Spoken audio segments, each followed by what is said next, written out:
वाक्यात सगळ्यांचे आभार मानते आणि कीर्तनाला सुरुवात. परमपूज्य वंदनीय मावशी केळकर यांच्यावर आज कीर्तन करण्याचा योग आला आणि संधी मिळाली, आणि तेही कुठे तर परमपूज्य विश्वनाथजी म्हसुरकर यांच्या आश्रमामध्ये. दोन्हीचाही आज संगम आहे आणि मी मला स्वतःला अतिशय भाग्यवान समजते, पुण्यवान समजते. कारण अशा ठिकाणी काय माझे बोबडे बोल असतील ते आज सगळ्यांच्या कानावर पडणार आहे. या दोन्ही महात्म्यांना वंदन करते, आपले आभार मानते, संस्कार भारतीचे आभार मानते आणि कीर्तनाला सुरुवात केली.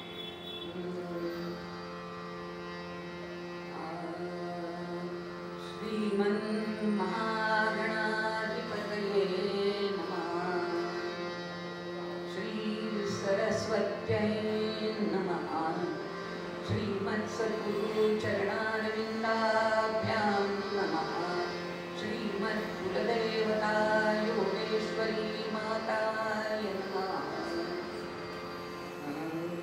वक्रतुण्ड महाकाय सूर्यकोटि समप्रभ निर्विघ्नं कुरु मे देव सर्वकार्येषु सर्वदा.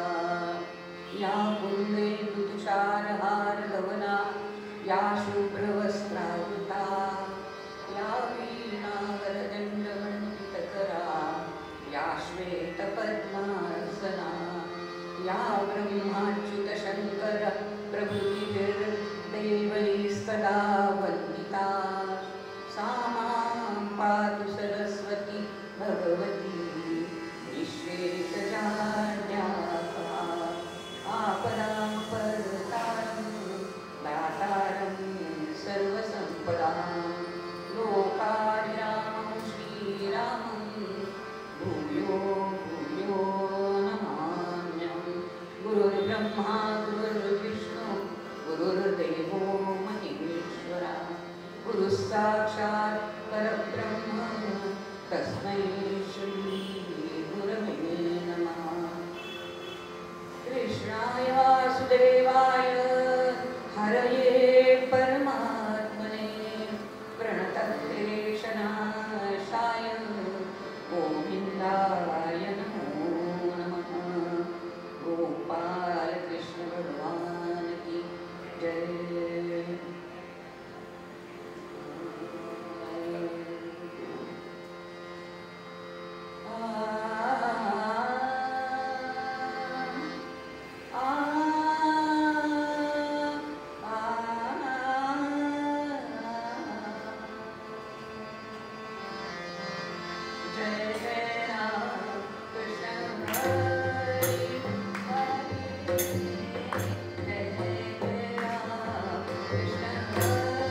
जनार्दन सद्गुरु ते विनवी जनार्दन सद्गुरु ते विनवी जनार्दन सद्गुरु ते विनवी निरंजनी चाराया कीर्तनी निरंजनी चाराया कीर्तनी ये सद्गुरु राया ये सद्गुरु राया कीर्तनी ये सद्गुरु राया.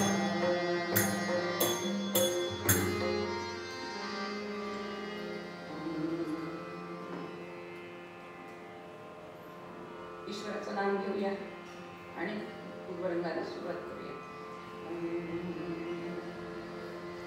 श्रीराम जय राम.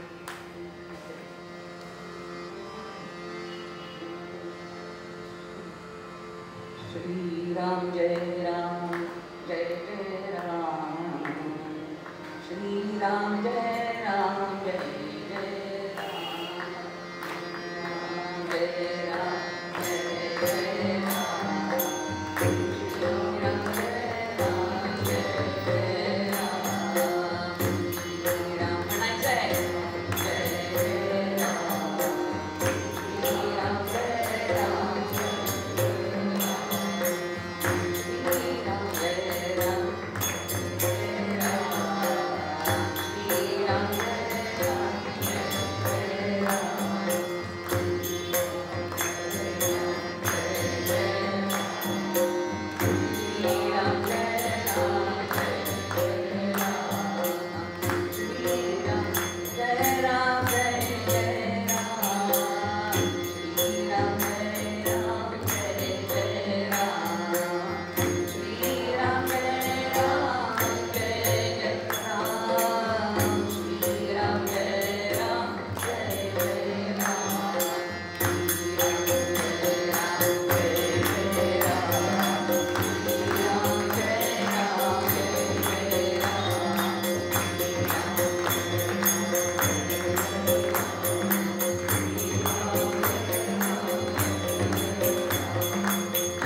साधु संतानी से केले मग स्त्री जन्म म्हणूनी न व्हावे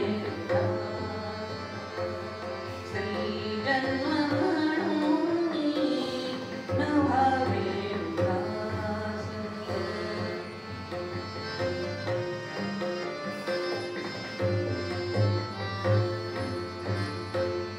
संतांच्या घराची दासी मी अंकिता संतांच्या घराची दासी मी अंकिता विठोबाने लावी जीवन गळा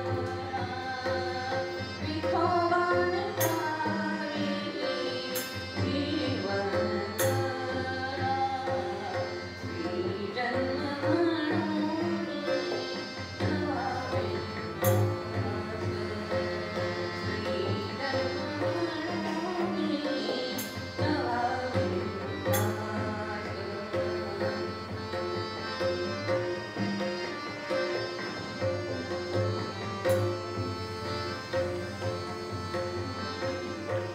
उदास विदुर सात्विक माझी आकुळीचा विदुर सात्विक माझी आकुळीचा अंगीकार त्याचा देवे केला अंगीकार त्याचा देवे केला स्त्री जन्म म्हणूनी न व्हावे उदास स्त्री जन्म म्हणूनी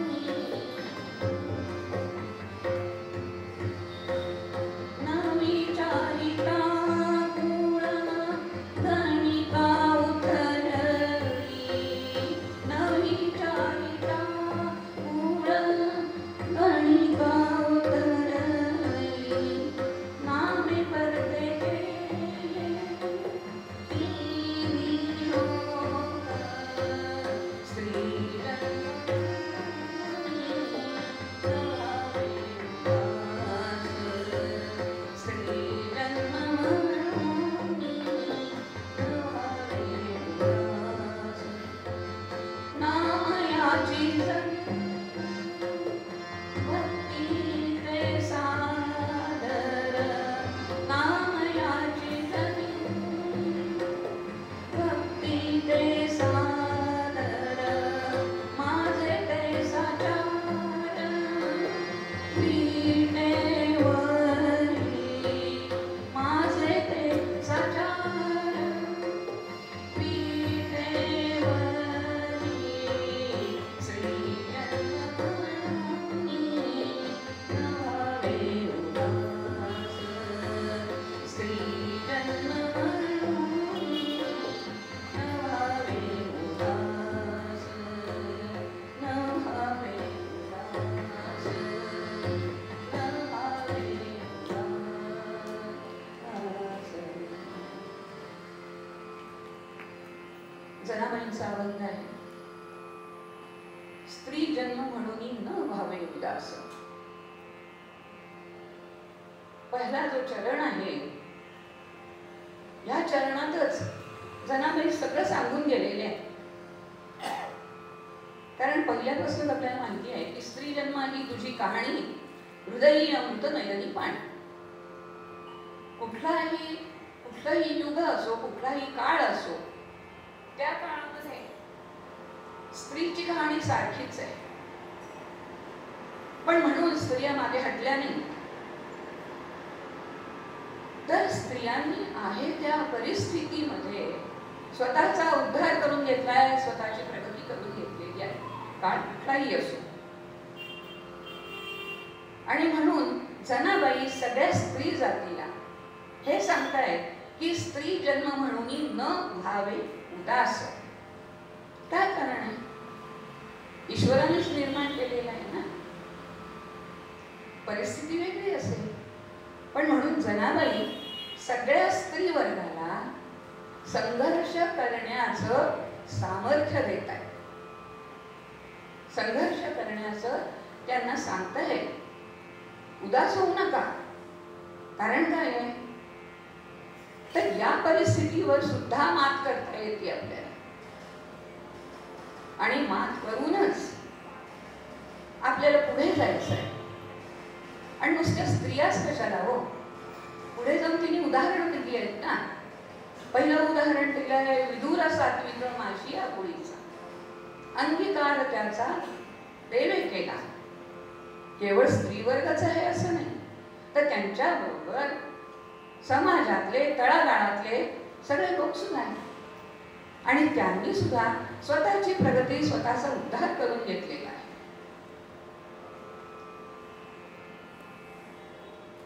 दोन गोष्टी सांगितलेल्या आहेत आपल्याला जनाबाईंनी. काय सांगितलेलं आहे तर एक न भावे उदास, स्वतःचा उद्धार स्वतः करून घ्या. विपरीत परिस्थितीला तोंड देत पुढे जा. मग हा कुठल्या मार्गाने बरं तर ज्या वेळेला या आपल्या जनाबाई होऊन गेल्या त्यावेळेला एकच मार्ग होता. आणि तो मार्ग होता तो म्हणजे भक्ती मार्ग. घरची कामं करायची आणि ईश्वराची सेवा करायची. या दोन मार्गांमधनं उद्धार करून घ्यायचा आहे. आणि असाच उद्धार विदुरांनी पण स्वतःचा केलेला आहे. विदुर हे दासीपुत्र होते आणि दासीपुत्र असून सुद्धा पुढे अशी स्थिती आली की विदुरांना आधी महामंत्री होते धृतराष्ट्राचे आणि त्यानंतर राज्यावर बसवलं. कसं ते तर मी दासीपुत्र आहे म्हणून रडत बसले नाही. तर त्यांनी त्यांच्या परिस्थितीमध्ये जे काही राजकारणाचं शिक्षण होतं, नीतिशास्त्राचं शिक्षण होतं, त्या सगळ्या प्रकारचं शिक्षण, शस्त्रास्त्रांचं शिक्षण सुद्धा त्यांनी घेतलं. केवळ मी दासीपुत्र आहे असं म्हणून नाही, तर स्वतःचा विकास करायचा असेल तर आहे त्या परिस्थितीमध्ये शक्य तेवढं जास्त आपल्याला पुढे गेलं पाहिजे. त्यानंतर पुढे उदाहरण देत आहेत. ते उदाहरण आहे न विचारिता कुळ गणिका उद्धर. कानोपात्राचं उदाहरण दिले. आणि अशा गणिका असलेली कानोपात्रा, दासीपुत्र असलेले विदुर आणि ती स्वतः कामयाची दासी, या सगळ्यांनी स्वतःचा उद्धार करून घेतले. आपण जर मागे पाहिलं तर आपल्याला असं दिसतं की वेदकाळामध्ये, वेदकाळ जो आहे तो इसवी सन 1500 ते इसवी सन पूर्व 1500 ते इसवी सन पूर्व 500 हा काळ वेदकाळाचा होता. आणि त्या काळामध्ये जर आपण पाहिलं तर स्त्रियांना त्या स्वावलंबी होत्या, स्वातंत्र्य होतं, शिक्षणाचं स्वातंत्र्य होतं, विवाह स्वतःचा स्वतः त्या ठरवू शकत होत्या, विद्वान होत्या, विदुषी होत्या, चर्चेला त्या स्वतः सभेमध्ये बसत असत. आणि हे स्वातंत्र्य गेलं केव्हा तर ज्या वेळेला पुराण काळ सुरू झाला, म्हणजे इसवी सन 300 ते इसवी सन 1500 या कालखंडातली ही गोष्ट आहे. या वेळेला मात्र स्त्रियांवर अनेक बंधनं लादली गेली.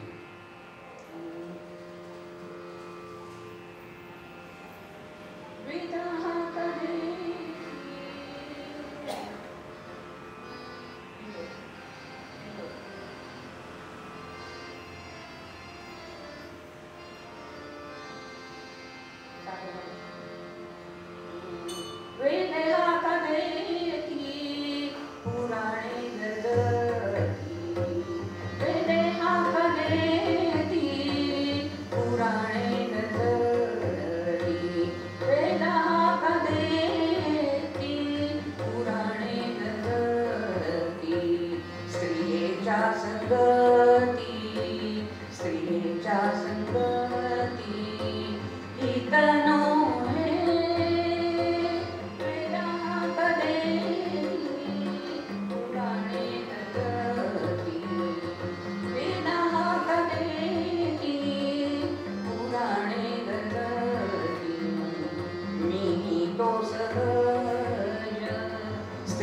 वेचाच देह मी तो सहज वेचाच देह परमार्थाची सोय आता तैची वेदात देती पुराणे गजती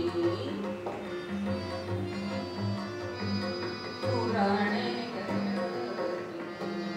अधिकार नाही वेदांत श्रवणी अधिकार नाही वेदांत श्रवणी गायत्री ब्राह्मणी मुक्त गायत्री ब्राह्मणी मुक्त वेदात देती पुराणे गजती वेदात देती पुराणे गजती पुराणे गजती पुराणे गजती. वेदकालीन स्त्रियांना हे संपूर्ण स्वातंत्र्य होतं आणि त्याच्यानंतर म्हणून वेद जणू काही त्यांच्यावर रागवलेले आहेत आणि ते त्यांना सांगतायत हाका मारून मारून. पुराण गरजत आहेत काय? स्त्रियेच्या संगती हित नव्हे. हे पुराण कालातलं मत झालं आणि तेव्हापासून हळूहळू स्त्रियांना जे स्वातंत्र्य होतं, स्त्रियांचं जे स्वावलंबन होतं, स्त्रियांचं जे शिक्षण होतं, स्त्रियांचे जे संस्कार होते, हे सगळे लुप्त व्हायला लागले. एकच उदाहरण द्यायचं झालं तर आपल्याला गौतम बुद्धाचं उदाहरण देता येईल. त्या काळामध्ये बौद्ध धर्म हा पुष्कळच फोफावला होता आणि काय आपल्याला कथा माहिती आहे की रस्त्याने जाताना एक प्रेत पाहिलं, हे पाहिलं ते, आणि अचानक एक दिवशी आपल्या पत्नीला सोडून तो घरातून निघून गेला आणि बौद्ध धर्म स्वीकारला. कशासाठी? तर स्त्रियेच्या संगती हित नव्हे. आणि नुसतेच निघून नाही गेले तर त्यांनी या स्त्रियांना गायत्री मंत्र म्हणायला बंदी केली, ओंकार म्हणायला बंदी केली, बीज उच्चार ऐकायचे नाहीत. मग करायचं काय? तर या काळामध्ये स्त्रियांची अधोगती व्हायला लागली आणि मग त्यांचं शिक्षण गेलं, त्यांचं स्वातंत्र्य गेलं, त्यांचे संस्कार गेले आणि केवळ चूल आणि मूल एवढीच त्यांची मर्यादा राहिली. आपण जर पाहिलं तर 12व्या शतकामध्ये पहिल्या संत मुक्ताबाई झाल्या. तिथपासून तर ते 16व्या 17व्या शतकापर्यंत अनेक स्त्री संत होऊन गेल्या आणि त्या स्त्री संतांनी मग हा मार्ग, भक्तीचा मार्ग काढला. आणि ही भक्ती कुठे शिकल्या त्या? तर संत संगतीमध्ये. संत संगतीचं महत्व पण अतिशय. आणि या संत संगतीमध्ये संतांच्या बरोबर या स्त्रिया सुद्धा संत झाल्या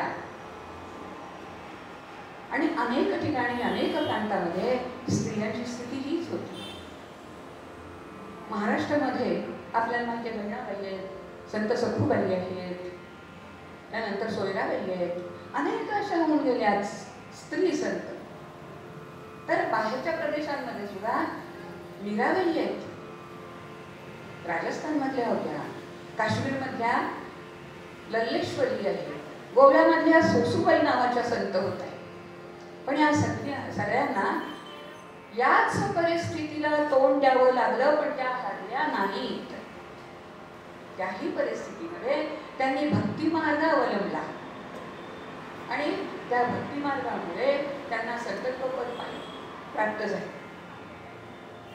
तर अशा ह्या जनाबाई, मुक्ताई, सगळ्या संत मंडळी होऊन गेल्या. विदुराची कथा वेगळीच आहे. आणि नुसतं विदुरच कशाला, ते तर उच्च कुळातले होते. तसे महर्षी व्यासांचे पुत्र होते, पण स्त्रीच्या पोटी जन्माला आले होते, त्यामुळे त्यांना सोसायला लागलं होतं. पण आपले चोखोबा माहिती आहे, चोखोबा पण महार होते. महाराचा मी महार असं ते स्वतःचंच वर्णन करत असताना म्हणत असत. त्यांना मंदिरात जायची परवानगी नव्हती. मंदिराच्या बाहेर उभं राहून ते भजन करायचे. आणि एक दिवस मंदिराचं दुरुस्ती काम चालू असताना खाली पडून त्यांचा मृत्यू झाला. इमारतच कोसळली. अनेक लोक त्याच्यामध्ये ठार झाले, मृत्यू पावले. पण चोखोबांची महती इतकी होती, सत्ता इतकी होती की चोखोबांना शोधून त्यांना अग्नी द्यायचा होता. म्हणून सगळ्या संत मंडळींनी चोखोबांचा शोध घ्यायला सुरुवात केली. पण शोध घ्यायचा कसा? अनेक लोक त्या ढिगाऱ्याखाली होते, अनेकांची हाडं होती. मग शोध कसा घ्यायचा? एक सांगितलं काय की एक एक हाड उचलून पहा आणि कानाला लावून पहा. काय ऐकू येईल? विठ्ठल विठ्ठल विठ्ठल विठ्ठल असं ज्या ज्या हाडांमधनं ऐकू येईल ती चोखोबाची हाडं आहेत. इतका विठ्ठलमय झाला होता, तळागाळातला होता, महार होता. पण तो इथे थांबला नाही. तर प्रत्यक्ष विठ्ठल त्याच्या झोपडीसमोर त्याला दर्शन द्यायला यायचे असं म्हणतात. कारण हा मंदिरात येऊ शकत नाही.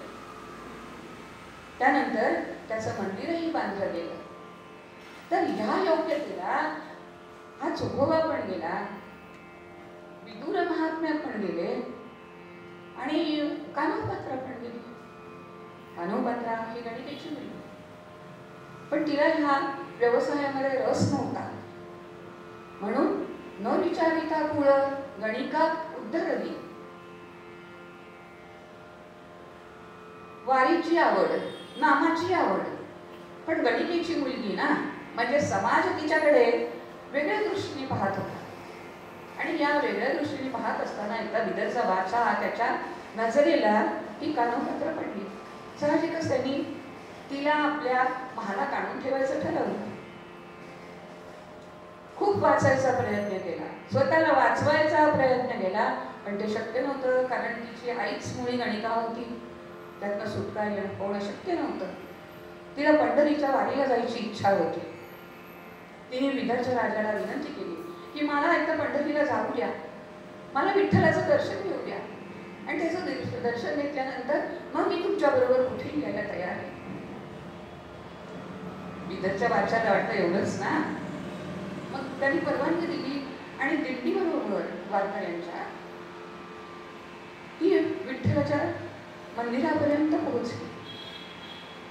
आणि तिथे गेल्यानंतर गाभाऱ्यात गेली आणि गाभाऱ्यामध्ये तिने स्वतःची कैफियत विठ्ठलाच्या समोर मांडली.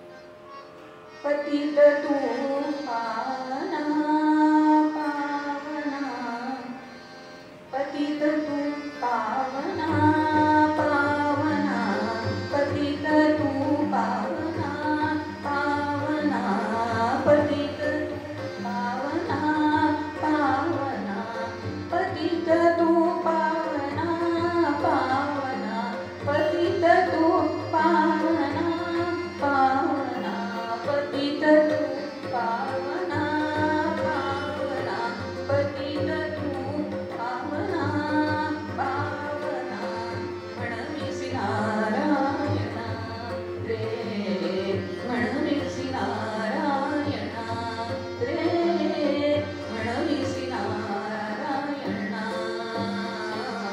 पतित तू पावना, पतित तू पावना, पतित तू पावना पावना, पतित तू पावना पावना, म्हणविसी नारायणा रे, म्हणविसी नारायणा रे, म्हणविसी नारायणा. सांभाळी वचना वचना, सांभाळी वचना, वचना सांभाळी वचना, प्रीत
आपली पैठणी सादर केली विठ्ठलाच्या समोर. सांगतेय त्याला की याती शुद्ध नाही, माझी जात शुद्ध नाही आहे. दुष्ट आचरण स्वभाव पण चांगला नाही आहे. सगळ्याच बाजूनी मी अतिशय अधोगतीला गेलेली अशी आहे. पण तू मात्र कसं आहे, पतित तू पावना, तू पतिताला पावन करणार आहे. म्हणविसी नारायणा, तुला भक्त असे म्हणताय की तू पतिताला पावन करतोस. मग त्या सांभाळली वचनाला सांभाळ आणि मला शुद्ध करून घे, मला तुझ्या पायाशी घे. मुखी नाम नाही. अरे मी अशा कुळात जन्माला आलेले की मला नाम घ्यायला सुद्धा मला परवानगी नाहीये, स्वातंत्र्य नाहीये. पण तरीही कानपात्रा शरण आली विठ्ठला, अरे मला तुझ्या पायाशी घे. आणि धावा करायला सुरुवात केली.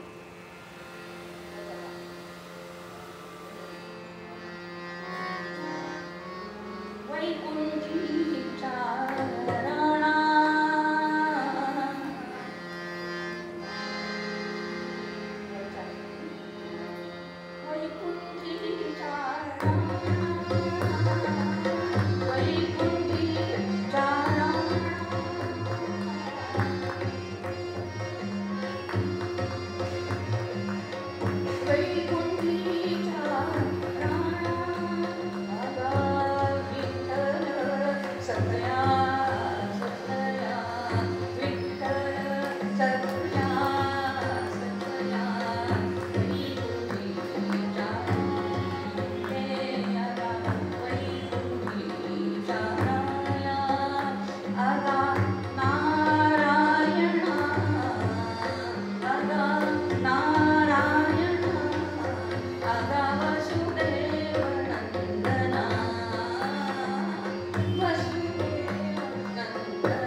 माझ्याकडे बघ म्हणते आहे. आणि हे सगळं नाव विकास कानपात्रा विठ्ठलाच्या चरणाशी विलीन झाली आणि तिला चारी मुक्ती मिळाल्या. तो न विचारिता कुळ गणिका उद्धरली नामे तर गेले तिन्ही लोक पलीकडे जाऊन तिला चारी मुक्ती मिळाली. अशी ही कानपात्रा जनाबाई म्हणते तिने स्वतःचा उद्धार करून घेतलाय. विषय आपला असा आहे, स्त्री जन्म म्हणून न भावे उदास. तर अशा यांनी स्वतःचा उद्धार विपरीत परिस्थितीमध्ये, विरुद्ध परिस्थितीमध्ये करून घेणं, स्वतःची प्रगती करून घेणं, भक्ती मार्गाला लागणं, हा खूप मोठा मार्ग आहे. मग ती भक्ती कुठलीही असेल. आपल्याला भक्त प्रल्हाद यांनी 9 प्रकारच्या भक्ती सांगितलेल्या आहेत. ते म्हणतात श्रवणम, कीर्तनम, विष्णुस्मरणम, पादसेवनम, अर्चनम, वंदनम, दास्यम, सख्यम, आत्मनिवेदनम. 9 भाग सांगितलेले. याच्या पलीकडे जाऊन 10वी भक्ती म्हणजे राष्ट्रभक्ती. राष्ट्राची भक्ती करणं ही पण भक्तीच आहे की जी मावशींनी केली, जी आपल्या राष्ट्रीय स्वराज्य संघाने केली आणि जी सध्या चालू आहे. तर अशी भक्ती करून स्वतःचा उद्धार करून घेणं हा एक मार्ग आपल्याला जनाबाईंनी सांगितलेला आहे. तर म्हणून जनाबाई आपल्याला अनेक उदाहरणं त्यांनी पुढे दिलेली आहेत. आपल्याला 3-4 उदाहरणं दिलेली आहेत. पण मुख्य त्यातलं आपल्याला काय घ्यायचं आहे, तर विपरीत परिस्थिती असेल, संघर्षाची परिस्थिती असेल, प्रतिकूल परिस्थिती असेल. सावरकरांचं एक छान वाक्य आहे, काय सांगतात ते? आलात तर तुमच्या बरोबर, नाही तर तुमच्याशिवाय. पण काम तर करायचंच आहे, काम सोडायचं नाही. एकाला चालू आहे, एकट्याने मार्ग काढायचा आहे, पण मार्ग काढायचा आहे, हताश होऊन बसायचं नाही. आणि म्हणून आज आपल्या वृत्तरंगासाठी मावशी केळकरांचं आख्यान घेतलेलं आहे. आपल्याला जनाबाई संदेश देत आहेत.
आपल्या भारताच्या इतिहासामध्ये 3 लक्ष्मी प्रसिद्ध होऊन गेल्या. पहिल्या 1857चं युद्ध, की ज्याच्यामध्ये राणी लक्ष्मीबाई होत्या आणि त्या इंग्रजांशी नेटाने लढल्या, की ज्यांचा तटावरून फेकलेला घोडा प्रसिद्ध आहे. इंग्रजांशी शेवटपर्यंत त्यांनी लढत केली. दुसऱ्या लक्ष्मीबाई आहेत त्या कॅप्टन लक्ष्मी सहगल, त्यांनी सुद्धा अभूतपूर्व कामगिरी केली. सुभाषचंद्र बोसांच्या जवळच्या त्या चर्चा करत असताना एकदा सुभाष बाबू त्यांच्याशी बोलत असताना म्हणाले की लक्ष्मी, आपल्या देशामध्ये त्यावेळेची संख्या सांगते 19 कोटी स्त्रिया आहेत आणि ह्या 19 कोटी स्त्रियांची शक्ती ही वाया जाते. देशाच्या कार्याला काहीही उपयोग नाहीये त्याचा. तू जर या स्त्रियांना बरोबर घेऊन त्यांची शक्ती जागृत केली तर ब्रिटिश आपलं राज्य सोडून निघून जाते. तेव्हा तू विचार कर. आणि लक्ष्मीबाई, कॅप्टन लक्ष्मीबाई सहगल यांनी एक स्त्रियांची सेना उभी केली आणि त्यावेळेला 42 ते 45 हा कालखंड होता. कालखंड थोडा होता, पण स्त्री शक्ती जागृत करण्याची ती वेळ होती आणि ती स्त्री शक्ती जागृत या लक्ष्मीबाई सहगल यांनी केली आणि एक रेजिमेंट उभी केली स्त्रियांची. दुर्दैवाने पुढे मग त्या युद्धाला वेगळं वळवले आहे. पण आता तिसरी जी लक्ष्मी आहे त्या म्हणजे आपल्या परमपूज्य वंदनीय लक्ष्मीबाई केळकर. फौजेत नव्हत्या, फौज उभी नाही केली, पण फौजेच्या पलीकडे जाऊन लावून सगळ्या जगभरच त्यांनी स्त्री शक्ती जागृत केली. कालखंड थोडा नाही हो, 42 वर्ष ते कार्य करत होते. आणि या 42 वर्षाच्या कालखंडामध्ये किती संस्था उभ्या केल्या. आताच मी बोलत होते आपल्या सेविकांशी, त्यांना म्हटलं की माझ्या माहितीप्रमाणे त्यावेळेला 5,500 शाखा भारतात आणि भारताच्या बाहेर होत्या. त्यामुळे नाही आता दुप्पट झाले आहे. आणि सेविका किती होत्या समितीच्या, त्यावेळचा आकडा सांगितला तो होता 10 लाख. आता परत किती दुप्पट संख्या झाली. एवढं प्रचंड कार्य सातत्याने, कुठेही खंड पडलेला नाहीये त्या कार्यामध्ये, एकटीने. म्हणजे आपण कृष्णाच्या करंगळीवर कृष्णाने तो पर्वत, गोवर्धन पर्वत पेलला, त्याच्यापेक्षाही कार्य कमी आहे तो. एकट्या स्त्रीनी, की जिला घरातनं विरोध होता, पण स्त्री जन्म म्हणून न व्हावे उदास, त्याही परिस्थितीमध्ये तिने एवढं मोठं कार्य केलं.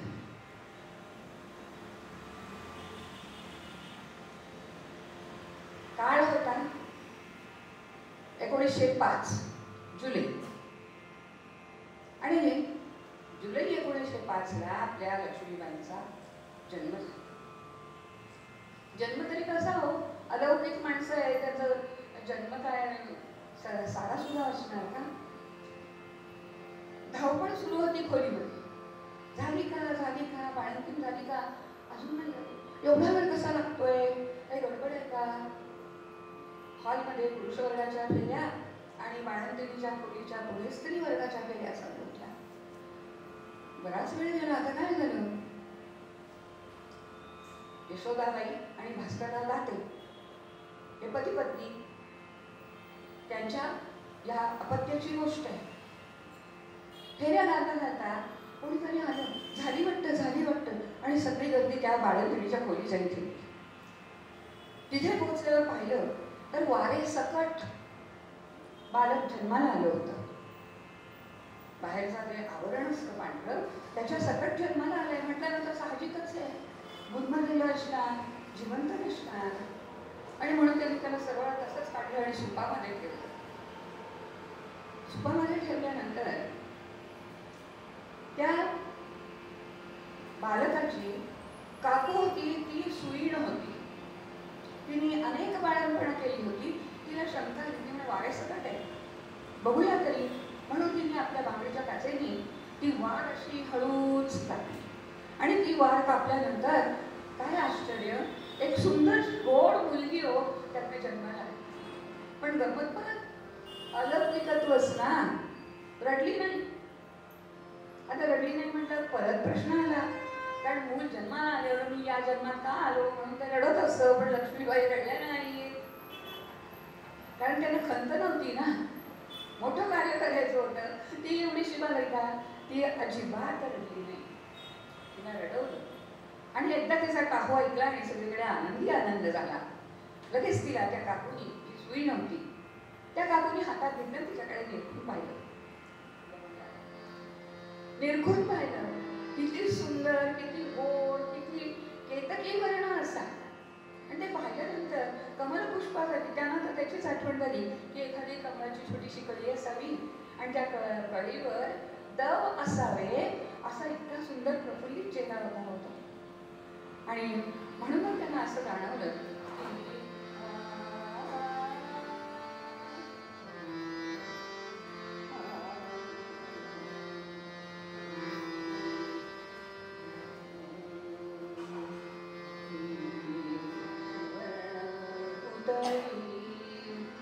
रंग सोनचा त्याचा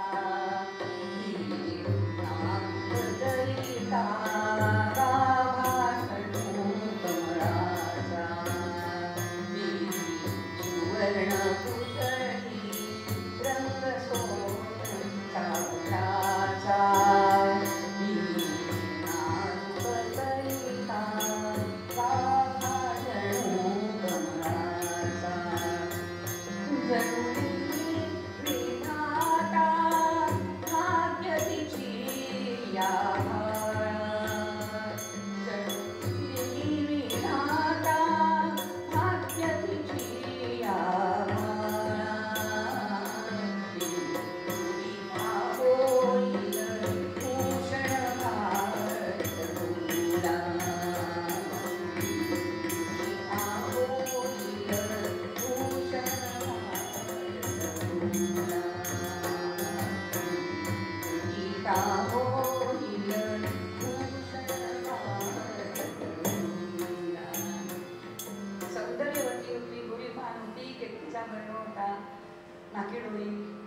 मुलीचं नाव म्हणून कमल ठेवलं, रात्रीची कमल. आणि हळूहळू वाढायला लागली. तात्यांच्या घरचं वातावरण पण जे होतं ना ते तसं त्या काळच्या मानाने थोडं मोकळं चाकळं होतं. स्त्रियांना तशी बंधनं नव्हती. कमलची आई ही सार्वजनिक कार्यामध्ये भाग घेत होती. कमलची काकू ती विधवा होती आणि त्यामुळे भास्कररावांनी तिला सुईणीचं काम शिकवलं होतं, कारण स्वतःच्या पायावर उभी राहायला हवी म्हणून. आणि त्यामुळे ती काकू सुईण होती आणि रात्री अपरात्री तिला बोलवणं यायचं बाळंतपण करण्यासाठी. कुणी आणलं की काकूंना बोलवणं यायचं आणि काकूंचं असं बोट धरून ती छोटीशी मुलगी कमल ती त्यांच्याबरोबर रात्री तुरु चालायची आणि चालून यायची. अंधाराचं भय नव्हतं, रस्त्यात कुणी नाही, एकटेपणाचं भय नव्हतं, काही नाही. त्या काकूच्या बरोबर ती जात असे. त्यामुळे लहानपणापासूनच कुणी तिला एक तर समाजकार्य आणि दुसरं निर्भीडपणा, कशाचीही भीती नाही. एकदा वडील तिचे भास्करराव जेवायला बसले होते आणि जेवताना घास घेणार तेवढ्यात त्यांना अण्णा म्हणत असत, अण्णा अण्णा म्हणून हाक आली. कशासाठी? तर न्यायचं होतं घाटावर आणि चौथं माणूस नव्हतं आणि त्यामुळे मग चौथ्याचा खांदा आता गेला हो ना. अण्णा तसेच उठले आणि पोचवायला गेले. म्हणजे आपली अडीअडल्याला मदत करणं, वेळ प्रसंगी स्वतःचं बाजूला ठेवणं, हा जो संस्कार होता हा संस्कार तिला तिच्या काकू आई वडील यांच्याकडनंच मिळत होता. आणि त्यामुळे जीवन असंच असतं हे लहानपणापासून ती शिकत होती. आणि तिची आजी होती ती तिला इथे छान छान कथा सांगायची.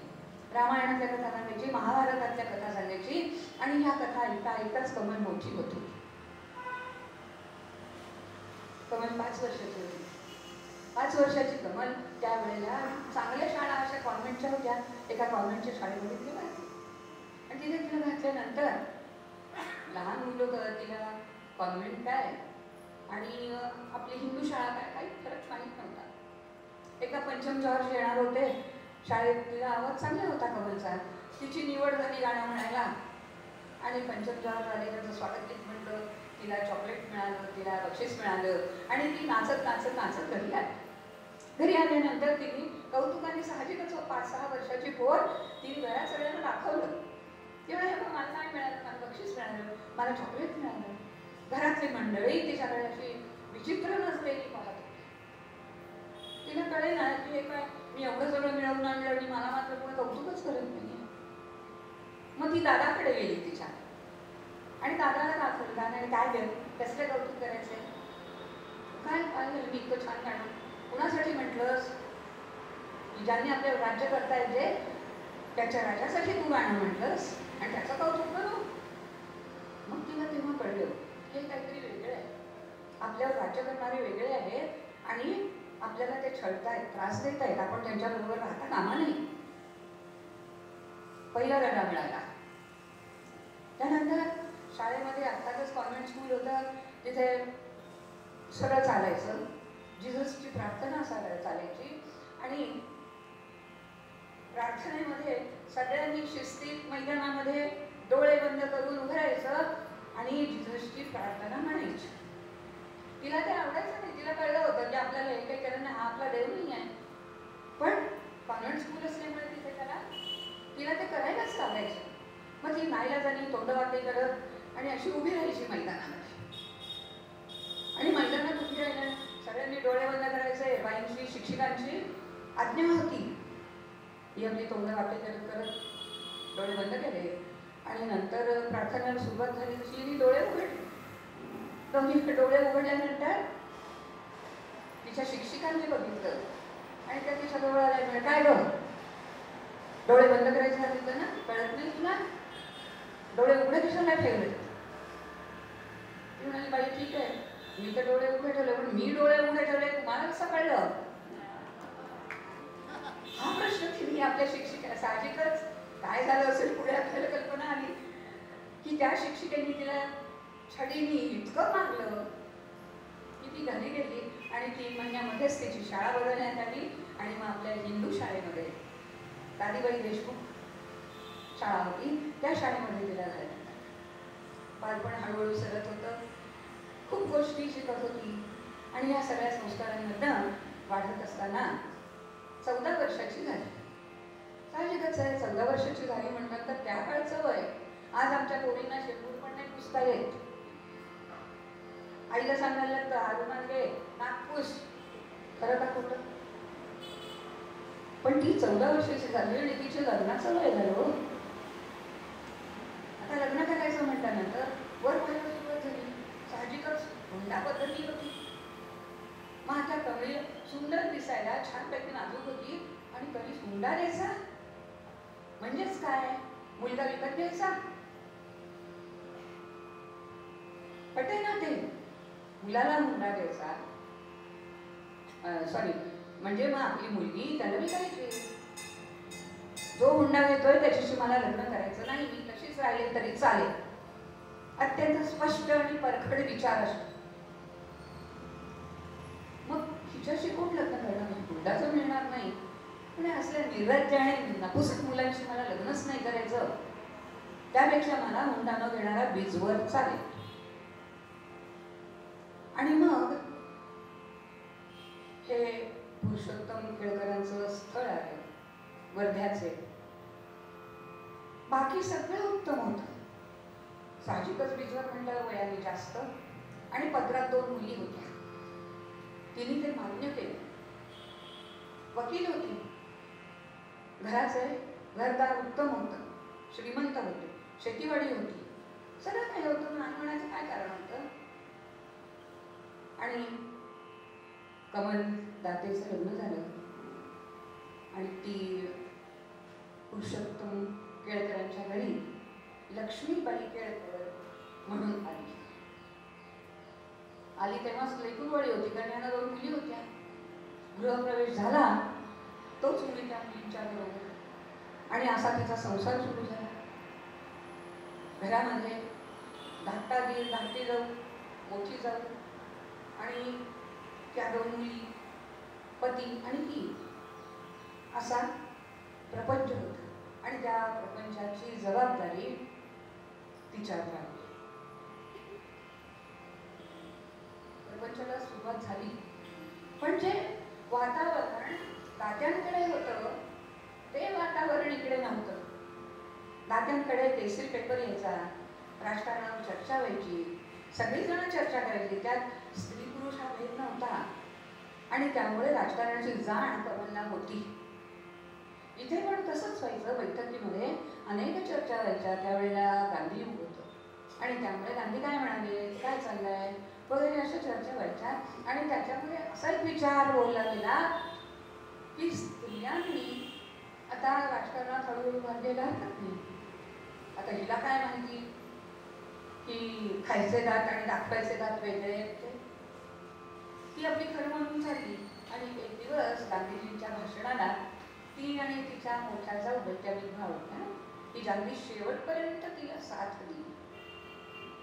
या 2 जणी घरचं सगळं आवरलं आणि निघाल्या. सभेला गेल्या, त्या ठिकाणी गांधीजींचं भाषण ऐकलं आणि त्यावेळेला टिळक फंडासाठी म्हणून पैसा गोळा करत होते. तर साहजिकच या दोघींनी आपल्या गळ्यातली एक दाणी काढली आणि ती दिली. घरी आल्यावर काय झालं असेल, घरी आल्यानंतर त्यांच्या पतिदेवांना ही गोष्ट कळली आणि असे संतापले की त्यांनी सांगितलं, राजकारण आकांतना स्त्रियांचा राजकारण.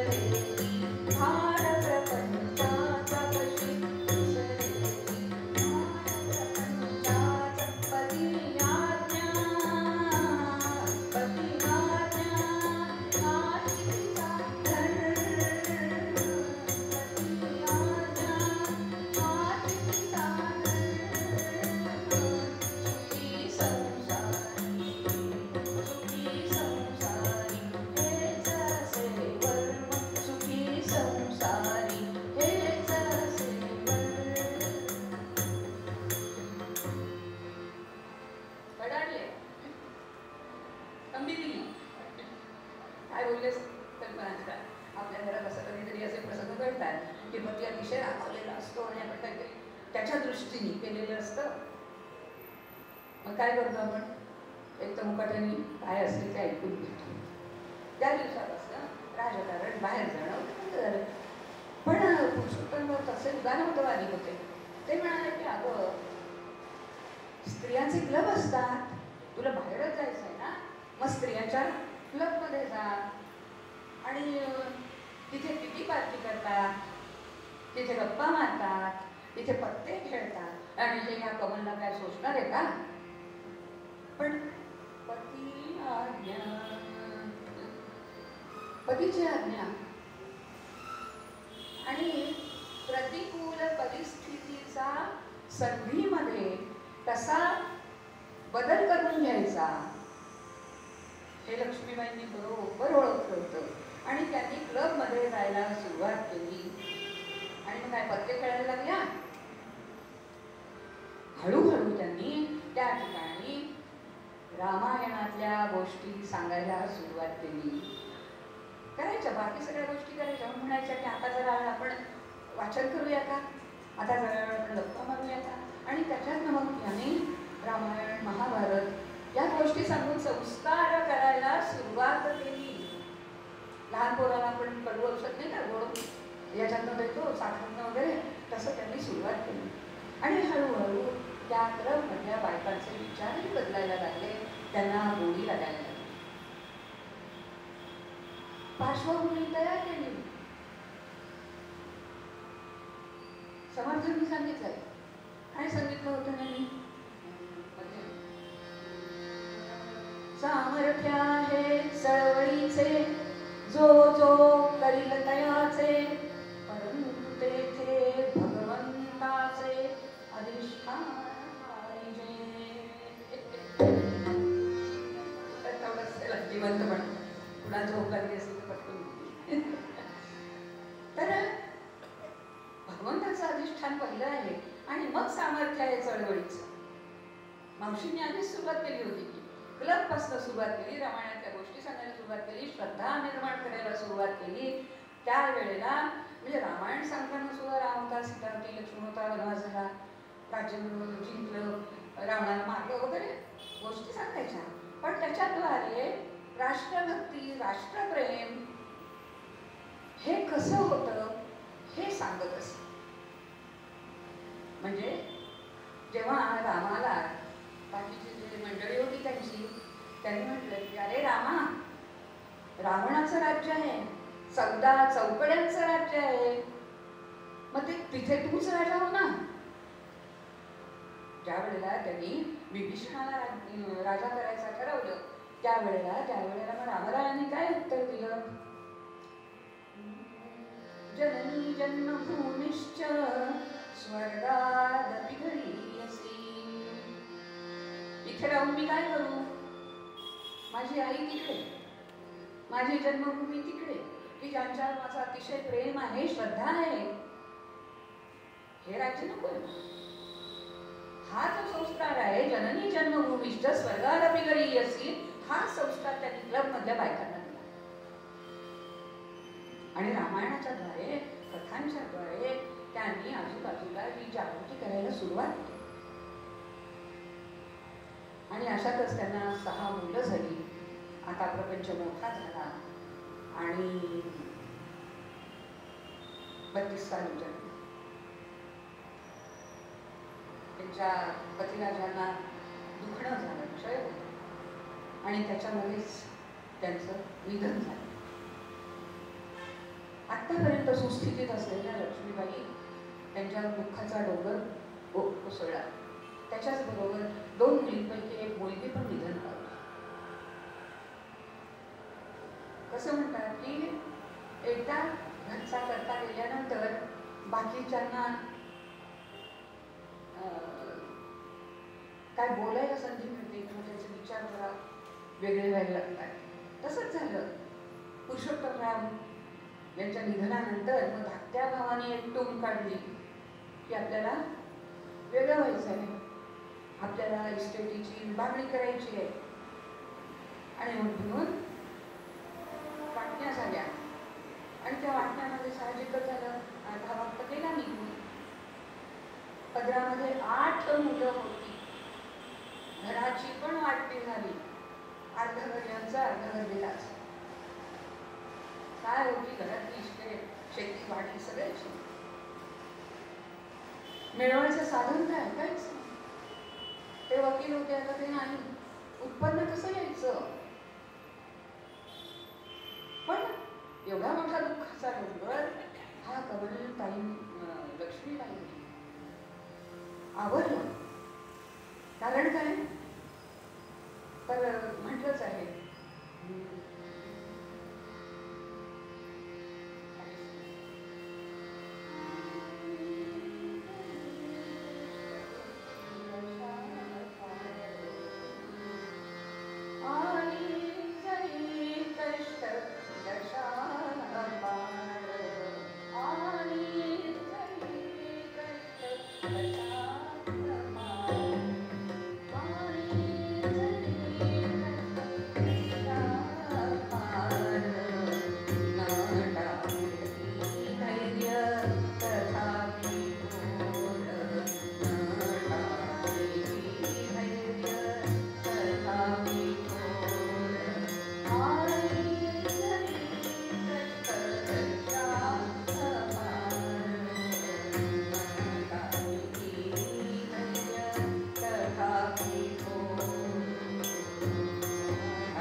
लक्ष्मीबाईंनी कंबर बांधली. आणि आता पूर्ण प्रपंच सांभाळायचा होता. मुलांची शिक्षण व्हायची होती. पण अशा वेळी त्यांच्या ज्या थोरल्या जाऊबाई होत्या की ज्यांच्याबरोबर त्या व्याख्यानाला गेल्या होत्या, त्या जाऊ असं म्हणतात की जावा जावा उभा राहावा. पण तसं तिथे नव्हतं. त्यांनी सांगितलं की लक्ष्मी, तुला राजकारणात रस आहे, तुला समाजसेवा करायची आहे, हुशार जा. मी तुझ्या संसाराकडे बघते, मी तुझ्या मुलांकडे. आणि मोकळीक मिळाली होती, पण जबाबदाऱ्या त्या सगळ्या पूर्ण करायच्या होत्या. म्हणून मग त्यांनी काय केलं, तर जी शेतीवाडी होती ती शेतीवाडी तिथल्याच एका तरुणाच्याकडे सोपवली. आणि मग त्याचा काय सारा भरणं, उत्पन्न घेणं, ते सगळं तो तरुण पाहायला लागला. घरामध्ये अर्धघर होतं, त्या घरामध्ये त्यांनी भाडे करून ठेवले. आता छोटंसं घर झालं, हरकत नाही. कारण आधी जरी कष्ट कशा न टाकीतही घरी येत का. घर छोटंसं होतं, ते भाडे करी ठेवले, त्यातनं थोडंसं उत्पन्न घ्यायला लागलं. आणि असं त्यांनी घर चालवायला सुरुवात केली. 4 मुलं शाळेत, 6 मुलं शाळेत होती. शाळेची फी भरायची होती. शाळेत अनेक अडचणी यांच्या. तेव्हा मुसलमान तेव्हा सुद्धा पहिल्यापासून मुसलमानांनी ज्या क्षणी आपल्या देशामध्ये पाऊल टाकलं, त्या क्षणी त्यांनी भारतीयांना, हिंदूंना छळायला सुरुवात केली. मग ते कुठेही असो, संस्थेत असो, रस्त्यावर असो. आता पण एका काचीच बातमी आहे ना, आय लव्ह मोहम्मद म्हणे रस्त्यावर. कशासाठी? आणि सगळं अडवून ठेवलं. इथे येऊन आय लव्ह मोहम्मद तर जा ना पाकिस्तानात, कशाला इथे राहताय? पण नाही, उपद्रवच करायचा ना, उपद्रव सगळीकडे. मग ती शाळा असेल ते खेळायचं मैदान असेल त्यात सुद्धा ट्रॉफी घेऊन पळणारे लोक आहेत. कुठेही गेले तरी उपद्रव आहेच आहे. तर असाच वर्गामध्ये एक अब्दुल नावाचा मुलगा होता त्यांच्या मुलाच्या, आणि तो रोज सगळ्यांना त्रास द्यायचा, खोड्या काढायचा. पण आम्ही हिंदू ना, आम्ही दुर्लक्ष करायचो त्याच्यामध्ये. तो छळायचा. एक दिवस शेवटी हिंदू आहेत ते, सहन करतील आणि एकदाच असा वचपा काढतील. तसंच त्या मुलांनी केलं. त्याच्या दिग्गज नाव होतं असा बुदक हा की तो अर्धमेला झाला. आणि मग तो गेला हेडमास्तरांकडे. हेडमास्तरांकडे गेल्यानंतर साहजिकच रडत होता, मारलं होतं, सगळ्यांनी पाहिलं होतं, साक्षीदार तर होतेच. त्यांनी शिक्षा केली. जी मुलं ह्याच्यात होती त्यांना 3 रुपये दंड दिला प्रत्येकाला आणि सांगितलं अब्दुलची माफी मागा. अरे रोज हा मुतकायचा, लोकांना त्रास द्यायचा, त्याचं काही नाही. मग विचार आला, कारण 3 रुपये दंड भरायचा होता शाळेमध्ये, नाहीतर दिनकर घरी बोललं पण नसतं, सांगितलंही नसतं. पण तो बोलला, त्याचा चेहरा उतरलेला पाहिजे. आई होती, समाजसेविका होती, पण आई पहिल्यांदा होती, कारण तिचे आदर्शच मुळे जिजाबाईचं मातृत्व, लक्ष्मीबाईचं नेतृत्व आणि अहिल्याबाईचं कर्तृत्व हे होतं. साहजिकच घराकडे लक्ष होतं ना मुलाकडे. त्यांनी विचारलं, काय झालं आज चेहरा उतरलेला दिसतो. आधी काही बोलला नाही तो, आणि नंतर मात्र त्याने सांगितलं की असं म्हणलं तर 3 रुपये हवे, चल मी येते तुझ्याबरोबर शाळेत. हात धरला आणि त्याला घेऊन गेला. हेडमास्तरांना भेटले, आणि हेडमास्तरांना भेटल्यानंतर त्यांना विचारलं. त्यांनी सांगितलं असं झालं की अब्दुल्लाने मारले यांनी, आणि म्हणून 3 रुपये. म्हणजे मारलं तर बरोबर आहे तुमचं, काही चूक नाही, मारायचं नाहीच, पण तुम्ही माफी काय मागायला सांगताय? अहो रोज तो हा मुलांना मारतो, आणि एक दिवस मुलांनी मारलं तर माफी मागायचं. माझा मुलगा माफी नाही मागला, आणि त्या मुलाला घेऊन शेवटी ती माफी त्यांनी मागे घेतली आणि मुलाला घेऊन लक्ष्मीबाई गेली. किती गोष्टी सांगाव्या अशा की मुलांना त्यांनी खूप सांभाळलं. समाजकारण करत होत्या, पण घराकडे दुर्लक्ष नाही. आणि आपल्याकडे सेविकांचं हेच वैशिष्ट्य आहे. घर पहिल्यांदा सांभाळतात, नाहीतर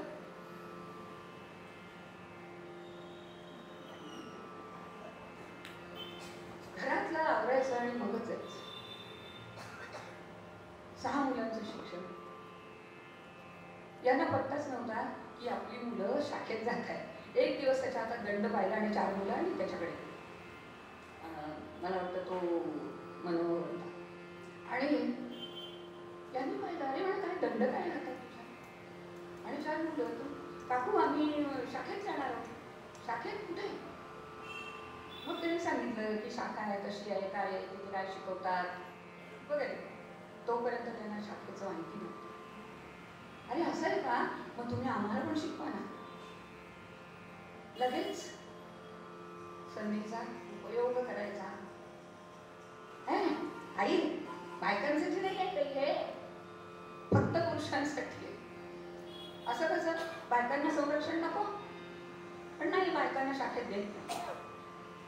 हे सगळं संभाषण झालं त्याचं. आणि नंतरच्या कालखंडात डॉक्टर हेडगेवार येणार होते आणि सभा बोलवली होती. आता सभेमध्ये पालकांना बोलवलं होतं, ज्याला वडील नव्हते. मग कुणाला न्यायचं? घरी सांगितलं त्याने सभा आहे म्हणून. मग आई म्हणाली की चल मी येते तुझ्याबरोबर, मीच तुझी पालक. अगं बायकांना नाही तिथे, हे बघ तुझे वडीलही मीच आणि आई पण मीच. तुझ्याबरोबर मी शाळेत येते, आणि ज्या मुलाच्या बरोबर शाळेत गेले, कशासाठी गेल्या होत्या तर डॉक्टर हेडगेवार विषयी. त्याच्याही आधी अण्णाजी जोशी म्हणून होते, त्यांच्याशी त्यांची चर्चा झाली होती एकदा, पण त्यांनी लाठीकाठी शिकवायला त्यांना नकार दिला होता. कारण आपल्याकडे ज्या परंपरा आहेत, स्त्रीविषयीचा दृष्टिकोन आहे, त्या सगळ्या दृष्टीने स्त्रीला काहीतरी मैदानी खेळ शिकवणं हे त्या काळी नव्हतं. म्हणून मग त्या डॉक्टर हेडगेवारांना भेटायला आल्या. त्यांचा उत्साह, त्यांची निर्भीडता, त्यांच्यातली शक्ती, हे सगळं हेडगेवारांनी पाहिलं. त्यांना अतिशय आपुलकी वाटली, अतिशय अभिमान वाटला आणि त्यांच्याशी बोलायला सुरुवात केली. वेळ ठरली होती, त्या वेळेमध्येच संपवायचं होतं. लक्ष्मीबाईंनी आपला हेतू सांगितला की जसं पुरुषांनाही शिक्षण दिलं जात आहे तसं स्त्रियांना पण दिलं जातं.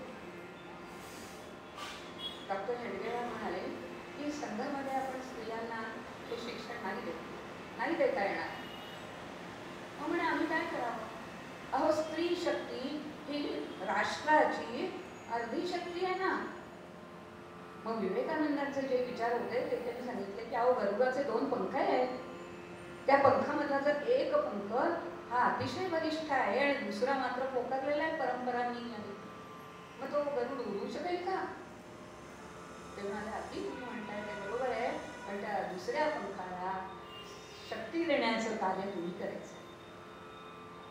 तुम्ही उभ्या राहा, तुम्ही संघटन करा स्त्रियांचं आणि तुम्ही राष्ट्राची ही जी अर्धी वाया जाणारी शक्ती आहे ही शक्ती उभारा. तुम्हाला काय मार्गदर्शन हवं असेल ते आम्ही करू, पण शाखेमध्ये स्त्रियांना नाही लिहिता येणार. आणि नंतर मग लक्ष्मीबाईंची आशा इतकी दुर्दम्य होती की त्या स्वतःच्या मुलांकडनं लाठी, काठी, लेझीम, बर्ची, तलवार हे सगळं शिकल्या, पोहायला शिकल्या. मग अशी मावशीचं वर्णन करताना सायकल चालवायला शिकल्या, पोहायला शिकल्या आणि भाषा शिकल्या. कुठल्याने शिक्षणही घेतलं का? इच्छाशक्ती. आणि हे सगळं करत असताना अडचणी काय कमी झाल्या असतील का? क्लबमध्ये बायकांची मनोभूमी तयार झाली होती, पण बाहेरच्या स्त्रियांचं काय, किती अडचणी. पहिली अडचण पैशाची. त्यांचा जो पाठिंबा होता तोच गेला होता, कणाच मोडला होता ना. पैसे आणणार कुठून? पहिली अडचण. दुसरी अडचण काय होती? समाजातली मानसिकता. स्त्रियांनी हे सगळं शिकायचं. काय गरज आहे हो घराच्या बाहेर जायची? घरात आहात तेवढी पुढे आहे की घरातलं सांभाळा, बस झालं. ही पुरुषांची मानसिकता, पुरुष प्रधान संस्कृती होती आणि त्यामुळे शौर्य काय फक्त पुरुषांनी गाजवायचं अशीच भावना होती. पण खरी गोष्ट अशी होती की जी मावशींनी ओळखली होती ती गरज कुणालाही जास्त. एक जर आपला संघ सोडला, राष्ट्रीय सेवा संघ,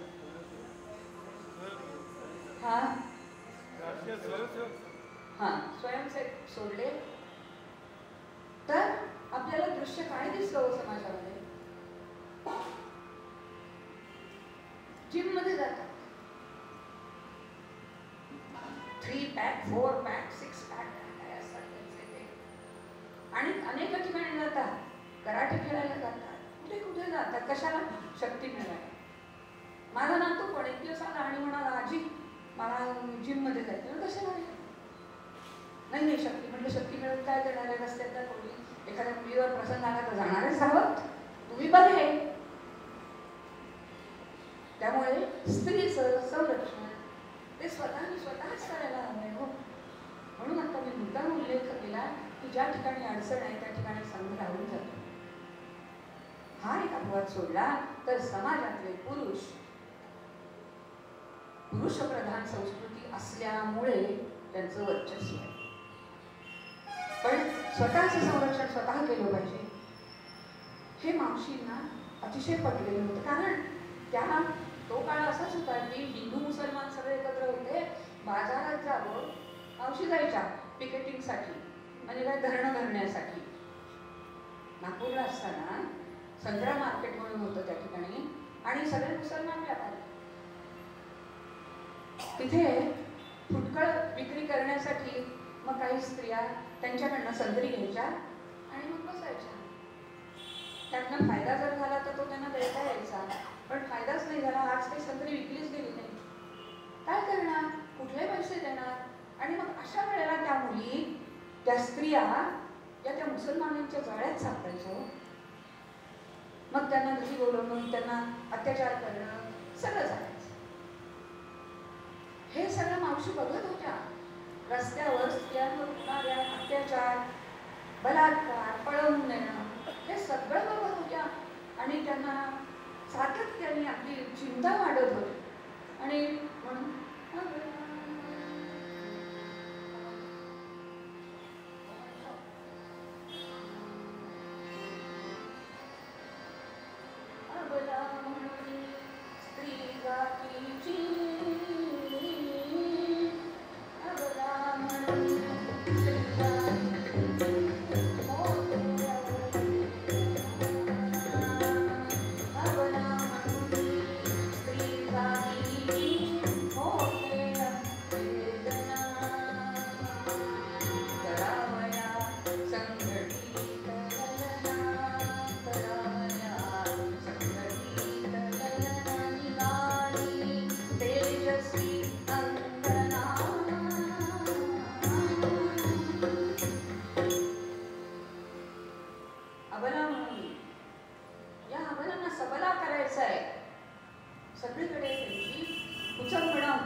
विचार मावशींच्या मनात होता. पण हे संघटन करायचं कसं हो? कारण अडचणी तर खूप होत्या. आधी मुळात स्त्रियाच तयार नव्हत्या. पारंपरिक विचारांच्या स्त्रिया ना बरं काय घराच्या बाहेर गेलं नाही की झालं. अरे पण बाहेर गेला नाही सगळं ओढवलं तर काय करणार आहे? आणि राष्ट्राची अर्धी शक्ती अशीच का राहणार आहे? ही तर सगळ्यात मोठी समस्या होती की ज्यांच्यासाठी कार्य करायचं त्याच मुळे निद्रिस्त होत. एवढी मोठी अडचण. समाजात जावं, स्त्रियांना जागृत करायला, तर तिथेही पुरुष वर्ग टवाळी करायचा, थट्टा करायचा, या सगळ्याला तोंड दिलं. आज आपण सावित्रीबाई फुल्यांचं कौतुक करतो की त्यांच्यावर कौतुकास्पदच आहे, वादच नाही आहे. पण मावशीने तितक्याच त्यांच्याच बरोबरीने हे सगळे समाजाचे अत्याचार सहन केले आणि तरीही त्या कार्य करतच राहिल्या. अडचण पैशाची होती, अडचण कार्यकर्त्यांची होती, अडचण जागेची होती. मग त्यांनी हे सगळं कसं निवारण केलं? तर वर्ध्याला एका वकिलाच्या घराच्या शेजारी एक मोकळी जमीन होती. त्या जमिनीवर त्यांनी आपली समिती शाखा उभी करायची ठरवलं आणि ती जमीन त्यांनी घेतली, भाड्याने घेतली, 25 रुपये महिना. त्यानंतर बांबू, ज्याला तट्टा म्हणतो आपण, तिकडे नागपूरच्या भाषेत तट्टा म्हणतात, तिकडे बांबू आणि त्या बांबूच्या भिंती तयार केल्या, त्या विणी आणि त्याची चौकट तयार केली आणि त्या ठिकाणी त्यांनी शाखा उघडली. त्यापूर्वी मुली कशा गोळा केल्या, स्त्रिया कशा गोळा केल्या? क्लबमध्ये आता स्त्रिया येणार होत्या, सायकल येत होती, कधी चालत, कधी सायकलवरून, कधी बैलगाडीतून, असा प्रवास करत करत प्रत्येक घरात जाऊन त्या स्त्रियांना जागृत करण्याचं काम करत. एकदा सांगितलं की कळतं पण वारंवार वारंवार सांगायला लागतं आणि तितक्या वेळा त्या घरामध्ये त्या जायच्या, समजावून सांगायच्या आणि सांगायच्या या तुम्ही. असं करत करत करत करत स्त्रिया, काही स्त्रिया गोळा केल्या आणि वर्ध्याची पहिली शाखा समिती 36 साली विजयादशमीला सुरू झाली. 2 दिवसांनी विजयादशमी आहे. त्यावेळेला 89 वर्ष पूर्ण होणार आहे. संघाला 100 वर्ष झाली, त्याची शताब्दी झाली आणि मागोमागच समिती येते आहे तिची 89 वर्ष झाली. काय केलं? नुसती तेवढी एक वर्षाची शाखा घेऊन स्वस्त बसल्या नाही. प्रत्येक ठिकाणी जायचं, आर्थिक मदतीसाठी विनंती करायची. ज्या तिथे स्त्रिया आल्या होत्या त्या स्त्रियांना त्यांनी तिथे शिबिर भरवून सगळं शिक्षण दिलं. त्या जेव्हा पक्क्या झाल्या दुसरीकडे जाऊन कार्य करण्यासाठी अधिकारी म्हणून, त्यावेळेला मग त्यांनी पुढच्या काही शाखा सुरू केल्या. मग त्या वर्ध्याजवळच्याच गावी होती, नागपूर होतं, हिंगणघाट होता, अकोला होता, अशा तिथल्या शाखा सुरू केल्या. 36 ते 45 या सालामध्ये त्यांनी महाराष्ट्रात शाखा सुरू केल्या. पुण्याला शाखा तयार झाली, ठाण्याला झाली आणि आमच्या भगिनी सुद्धा तयार झाल्या. काय कष्ट असतील त्याच्यामध्ये. आणि गंमत अशी की आपली ही परंपरा म्हणा, पद्धत आहे म्हणा, की जसं संघाचं आहे तसंच शाखेचं सुद्धा. शाखा ही समांतर आहे, समान विचाराची आहे एक नसली तरी. आणि त्यामुळे एकचालक अनुवर्तित्व म्हणजे काय, सुप्रीम एकच. इकडे आपल्याकडे कसे सरसंघ चालक असतात तसंच इकडे पण. मग एकट्या मावशींनी सगळे निर्णय असायच्या सगळ्या जणी, पण शेवटचा निर्णय मावशींचा असायचा.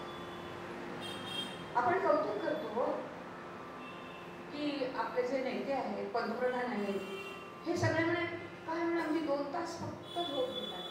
मला तर शंका आहे मावशी झोपत होत्या तरी की नाही. अरे एवढं मोठं प्रचंड कार्य करायचं होतं,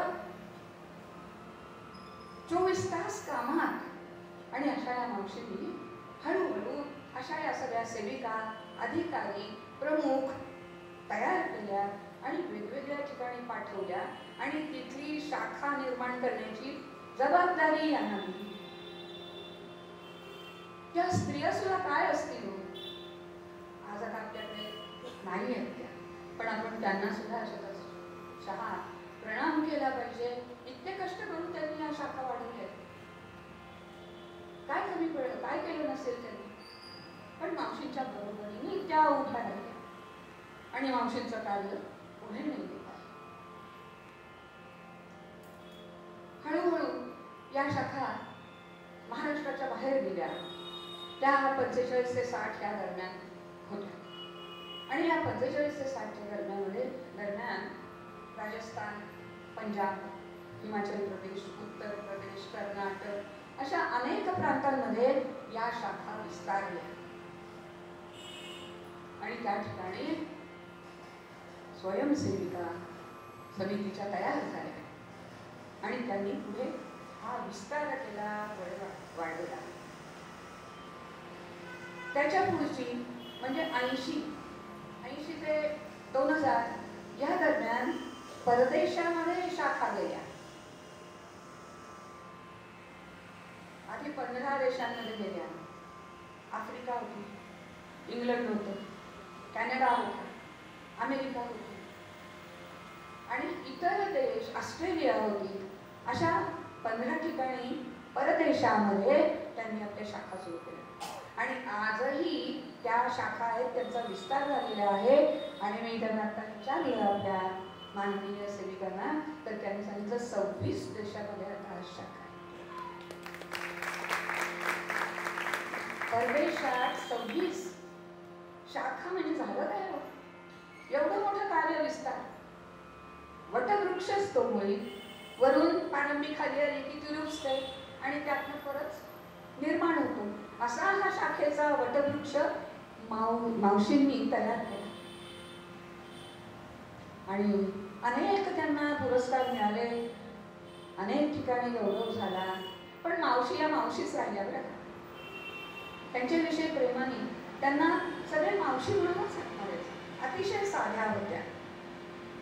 तेव्हा कोणी आपली अडचण येऊन त्यांच्याकडे जावं, त्यांना बोलवावं तयार असायचे. आणि अशा ह्याच्यात या समितीने केलं काय हो, काय काम केलं? नुसती समिती शाखा लावतात, मुलींना शिकवतात. खरी जी वेळ आली ती 1947 फाळणी. त्याच्या आधीच 1 वर्ष कराचीला शाखा लावली होती. 10 दिवसाचा वर्ग लावला होता मावशी. आणि त्या 10 दिवसाच्या वर्गामध्ये कराचीतल्या, लाहोरमधल्या, सिंधमधल्या अशा अनेक शाखेच्या सेविका त्यांचा 10 दिवसाचा वर्ग लावला होता. त्यांना विशेष प्रशिक्षण दिलं होतं. आणि 1947 साल उजाडलं 13 ऑगस्ट. काय झालं त्यावेळेला?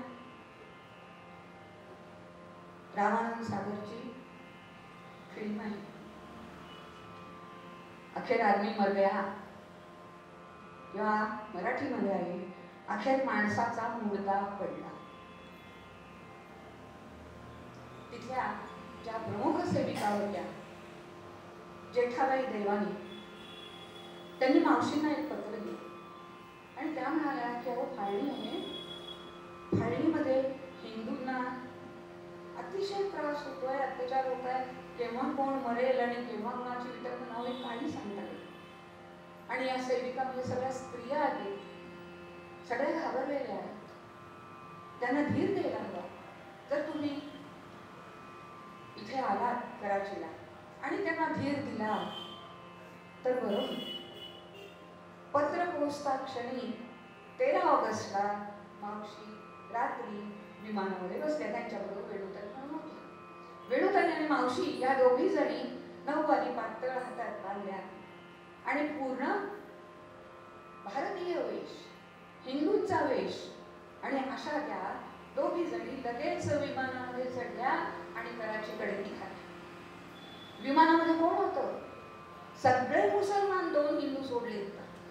आजकट विचकट बोलणं, वाटेल तशा घोषणा देणं, आणि आता 2च स्त्रिया होत्या. 2 पुरुष होते, त्यातले एक होते जयप्रकाश नारायण. पण हे जे 2 हिंदू पुरुष होते ते अहमदाबादला उतरून गेले. आता कल्पना करा की विमानामध्ये फक्त या 2 हिंदू स्त्रिया आणि बाकी सगळे मुसलमान त्यांच्याकडे रोखून रोखून बघत होते, काहीतरी बोलत होते, घोषणा देत होते, आणि कशा तरी मावशी आणि त्या वेणुताई त्या कराचीला जाऊन उतरल्या रात्रीच्या वेळी. त्यांचे जावई आणि मुलगी त्यांना न्यायला आले होते, कशा तरी पोहोचल्या. 14 ऑगस्टला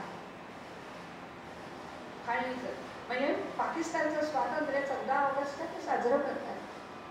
13 ऑगस्टला मावशींनी तातडीने तिथल्या 1200 स्वयंसेविकांची सभा घेतली एका बिल्डिंगच्या वर, आणि तिथे 1200 या सगळ्या स्त्रिया जमल्या. एक लक्षात घ्या, आपल्या इकडे कुठेतरी 4 दगड पडले का आपण बाहेर नाही पडत. तिथे काय चाललं होतं? जाळपोळ चालली होती, कत्तल चालली होती, हाणामाऱ्या चालल्या होत्या, पकडून नेत होते, अत्याचार करत होते, बलात्कार करत होते, कापत होते. आणि अशा या सगळ्या वातावरणामध्ये या 1200 सेविका त्या गच्चीत जमल्या. मावशी तिथे गेले, त्यांनी बैठक घेतली, आणि बैठक घेतल्यानंतर सगळ्यांनी आपली भीती व्यक्त केली, अडचणी सांगितल्या. पालकही आले होते या सेविकांचे, साहजिक काही काळजी होती त्यांना. आणि त्या सगळ्यांनी सांगितलं की आपण पाहता माहोल कसा आहे, केव्हाही काहीही करू शकतो, आम्हाला आमच्या जीवाची भीती आहे, काय करावं?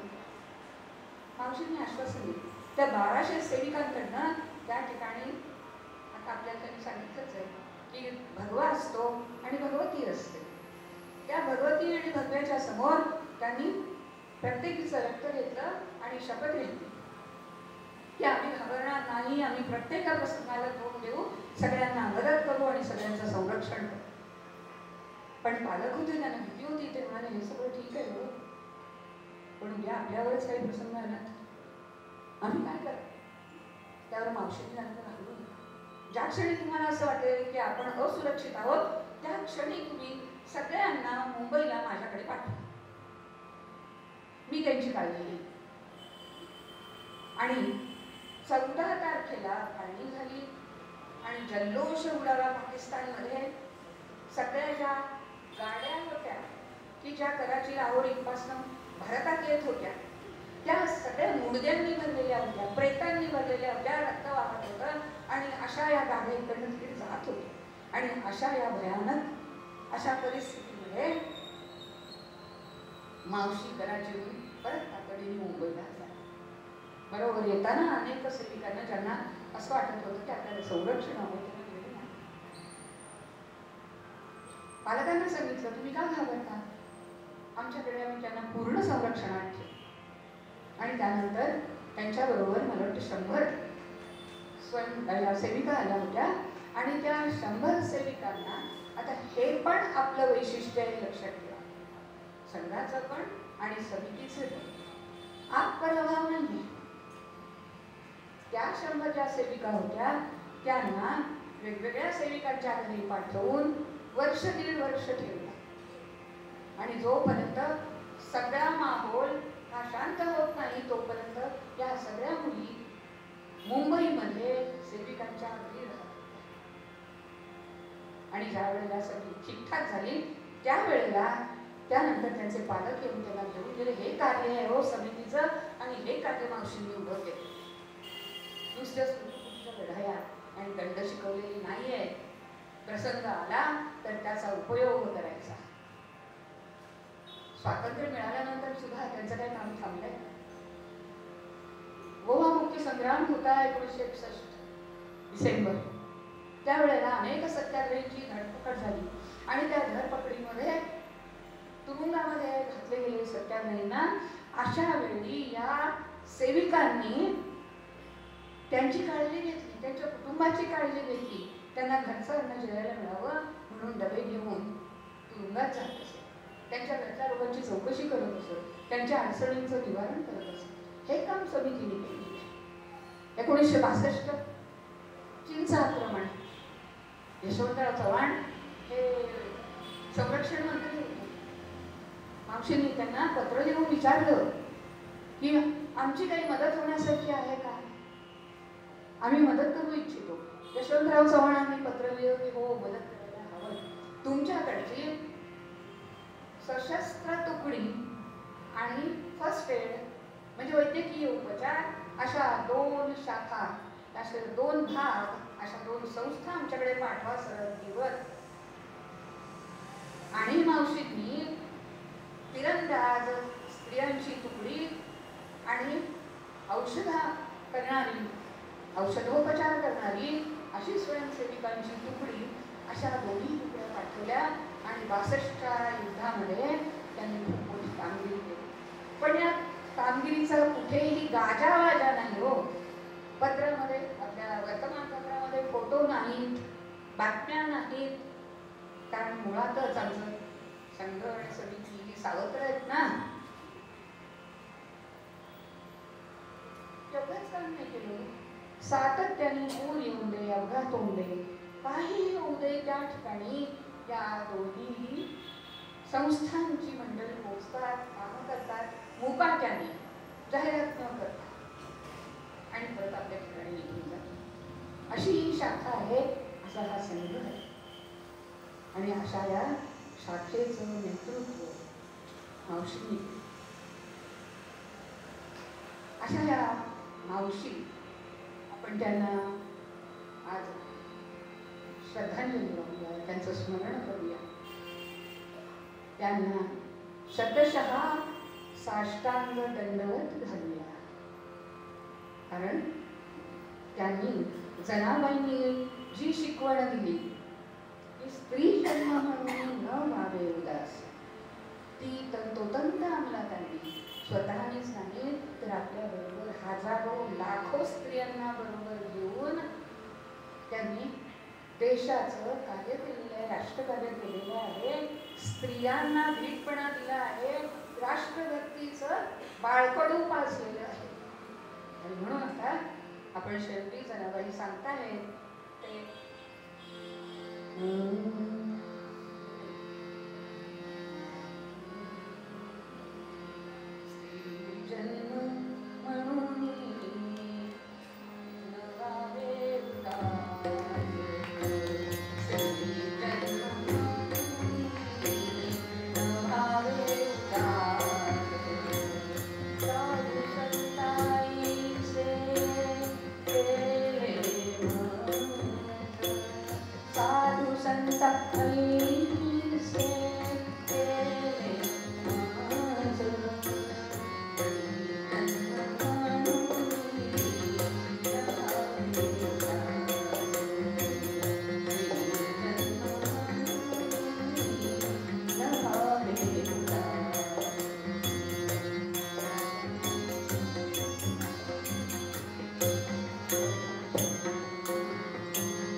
जे मागणं आहे, कारण हा अमृत आहे त्याच्यात वर्णन हे नामायाचा कधीच आहे म्हणून हा कल्प आयुष्य द्यावे तया कुळा म्हणा सगळ्यांनी माझी सकळा हरीच्या दासा कल्पनेची बाधा नको कोणे काळी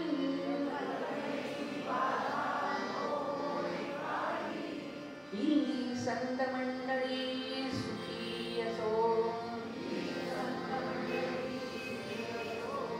अहंकाराचा वारा न लागो राजसा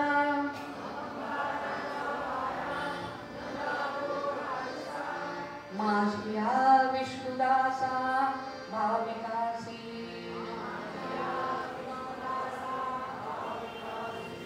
नामा म्हणे असावे कल्याण तयाचे असावे कल्याण ज्यामुखी निधान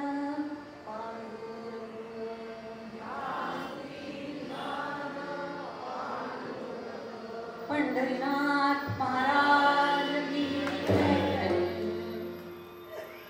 अशी चरित्र एवढ्यासाठीच ऐकायची की त्यातून आपल्याला स्फूर्ती मिळाली.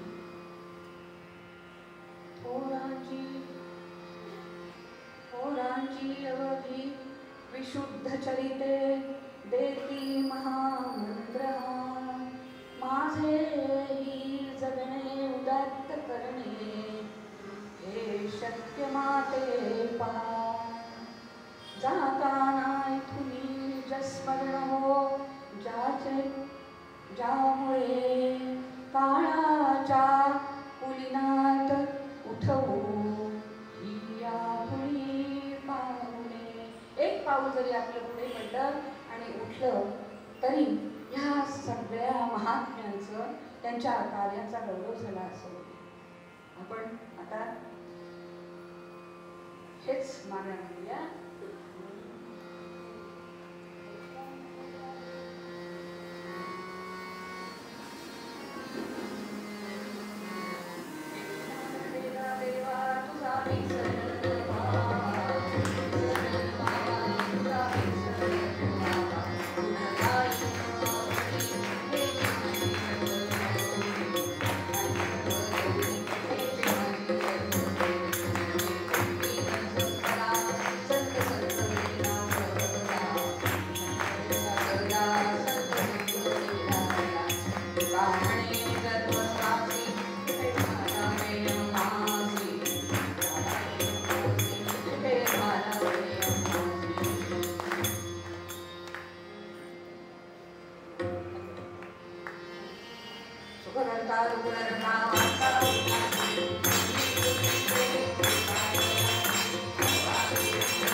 कीर्तन सेवा ईश्वराच्या चरणी जे काही सादर केलं गेलं आहे ते सगळ्या श्रोत्यांनी गोड करून घ्यावं